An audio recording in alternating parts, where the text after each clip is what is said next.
Hi sir, మీ పేరు? నా పేరు నాని. మీరు బిగ్ బాస్ చూస్తారా? చూస్తానండి. అంటే మీ ఫేవరెట్ కంటెస్టెంట్ ఎవరు? నా ఫేవరెట్ కంటెస్టెంట్ వచ్చేసి తనుజ. నేను ఇంట్లో చేస్తాను పూజ. నా ఇష్టమైన ఫేవరెట్ కంటెస్టెంట్ తనుజ. అది అమ్మా కావాల్సింది అది. అంటే కప్ ఎవరు గెలుస్తారు అనుకుంటున్నారు? కప్పు మా అలకే చిట్టి పీపుల్స్ పాప వస్తది వైల్డ్ కార్డ్ లో. ఆమె వచ్చి కొట్టు. ఇప్పటికే ఫేవరెట్ తను. ఆ తర్వాత చిట్టి పాపే. అంటే ఈసారి నామినేషన్ లో మాస్క్ మ్యాన్ వీళ్ళు ఉన్నారు కదా, వాళ్ళ గురించి ఏం చెప్తారు? ఓట్లు పడతాయి జాగ్రత్త అని చెప్తా. అంతే కదా సార్. మరి ఓట్లు వాళ్ళకి కంటెంట్ లో వచ్చేద్దాం. అయితే మాస్క్ మ్యాన్ ఆట కూడా అంత పెద్దగా ఏం లేదు. ఏదో అలగడము, కూర్చోవడము, అన్నం తినకుండా ఉండడం అట్లాంటిది ఉంది. కానీ అట్లాంటివి చేయకుండా మంచిగా తగ్గించి ఆట పరంగా కానీ ఆ తర్వాత సీరియస్ గా ఉండడం అంత తగ్గించేసి అందరితో కలిసిపోవడం, క్లోజ్ గా ఉండడం చేస్తే బాగుంటుంది. ఓకే, కామనర్స్ సెలబ్రిటీస్ ఏం లేకుండా డైరెక్ట్ ఆడుతున్నారు. అయితే మన మనిషి కూడా వచ్చేసి నాకన్నా తెలివినోడు ఇంకో లేడు, నేనే తోపు అన్నట్టుగా మాట్లాడుతున్నాడు.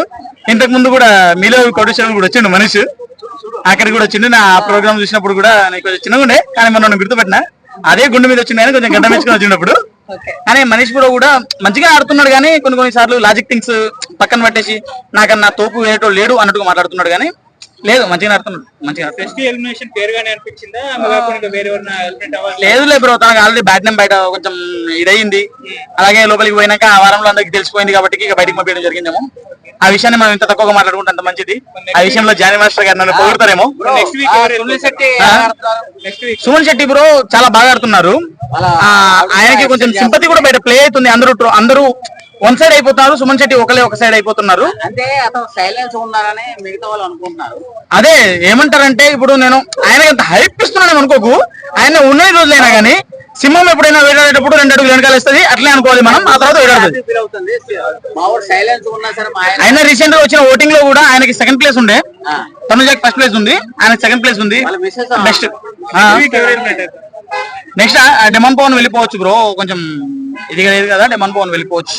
ఇప్పటి వరకు ఎవరు మీకు టాప్ పర్ఫార్మెన్స్ అనిపించింది? నాకు వచ్చేసి ఆట పరంగా చూస్తే శ్రీజ, తనుజ, ఆ తర్వాత మన రాము రాథోడ్ చాలా కష్టపడ్డాడు. కొంచెం ఆట పరంగా అయితే వీళ్ళ వరకు ఓకే, కానీ పర్ఫార్మెన్స్ అంత పెద్దగా ఏం లేదు. శ్రీజ దగ్గర మాట్లాడే విధానం కూడా సరిగ్గా లేదు. ఏమైనా టంగ్ స్లిప్ అయిపోతుంది, లేకుంటే అసలు టాపిక్ డైవర్ట్ అయిపోతుంది, ఫ్లిప్ అయిపోతుంది. ఆ ఫ్లిప్ అవ్వకుండా ఉన్న పాయింట్ మీద ఉందనుకో, ఆమె చెప్పేది ఒక పాయింట్ చేస్తే ఆ పాయింట్ కరెక్ట్ లీగల్ గా ఆ పాయింట్ వెళ్ళింది అనుకో బెటర్ ఉంటుంది. కానీ ఆమె కరెక్ట్ లీగల్ పాయింట్ చెప్పడం లేదు. ఎవరు కొడితే నేను భయ్యా డబ్బులు మాకు ఏమైనా ఇస్తురా? ఎవరు కొట్టినా కదా, మనకు మాత్రం ఎంటర్టైన్మెంట్ ఇవ్వాలి. మీరు ఎవరు కొడతారు అనుకుంటున్నారు? నాకు చిట్టి పికిల్స్ పాపే అబ్సల్యూట్ ఇష్టము. ఆ తర్వాత ఒకవేళ చిట్టి పికిల్స్ కానీ వైల్డ్ కార్డ్ లో రాకపోతే మనం ఎంట్రీ ఇద్దాం అని అనుకోను. అయితే తనుజ కొడుతుంది. అంటే ప్రతిసారి మగవాళ్ళు వెళ్తున్నారు కదా, ఒకసారి లేడీస్ ఫస్ట్ అంటారు. కానీ నాన్నెందుకో వెనకబడ్డాడు అన్నట్టు లేడీస్ కూడా కొంచెం వెనకబడుతున్నారు బిగ్ బాస్ విషయంలో. ఈసారి కొడతారు బ్రో. ఆడి మాట తీయకు, ఆ రైతు బిడ్డ మాట తీయకు. ఎందుకంటే ఫస్ట్ నాగార్జున గారిని ఎర్రి పుష్పం చేసింది ఎవరు ఉన్నారు అంటే ఆడే రూల్ నెంబర్ 1. సెకండ్ వచ్చేసి శివాజీ అని రిపూవ్ చేసిండు అతను. మిగతా అదర్ పర్సన్ కూడా బిగ్ బాస్ లోకి వెళ్ళాలంటే అతను ఒక వర్గానికి ఇన్స్పిరేషన్. అంటే ఎర్రి పువ్వులను చేయడం కోసం అదే అతను చేసిన సంతనే ఇదంతా.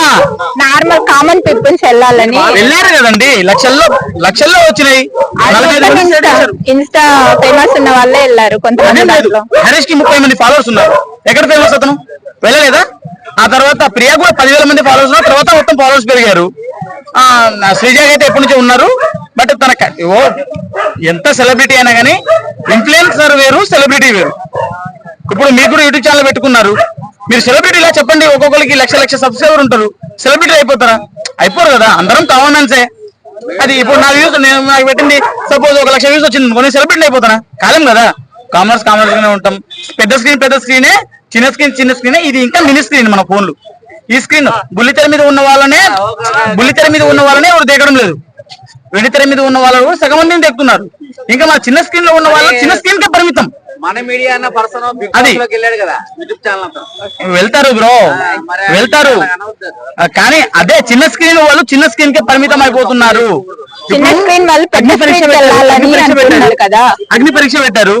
టీవీలో ఎందుకు టెలికాస్ట్ చేయలేదు అది? అది నీకు తెలియాలి. అదే మరి ఆ ఎపిసోడ్ టీవీలో టెలికాస్ట్ చేశాను, టీవీలో టెలికాస్ట్ చేయలేదు. అది ఓన్లీ ఓటీటీకే పరిమితం చేశారు. అంటే చిన్న ఇన్ఫ్లుయెన్సర్ ఎప్పుడు చిన్న స్క్రీన్ లోనే ఉండాలి, అదే జరిగేది ఎక్కడైనా. ఇప్పుడు పెద్ద స్క్రీన్ లో కనిపిస్తున్నారు కదా మా టీవీలో. ఇప్పుడు అంటే వాళ్ళతో పాటు పెద్ద స్క్రీన్ బుల్లితెర వాళ్ళు ఉన్నారు కదా, బుల్లితెర వెంటితెర స్క్రీన్ చేసిన వాళ్ళు ఉన్నారు కాబట్టి సిల్వర్ స్క్రీన్ ప్రజెంట్స్ ఉన్నారు. వాళ్ళని ఇప్పుడు స్క్రీన్లలో చిన్న స్క్రీన్లలో మనం చూసేది ఫోన్ లో అని టీవీలో వస్తున్నారు కదా.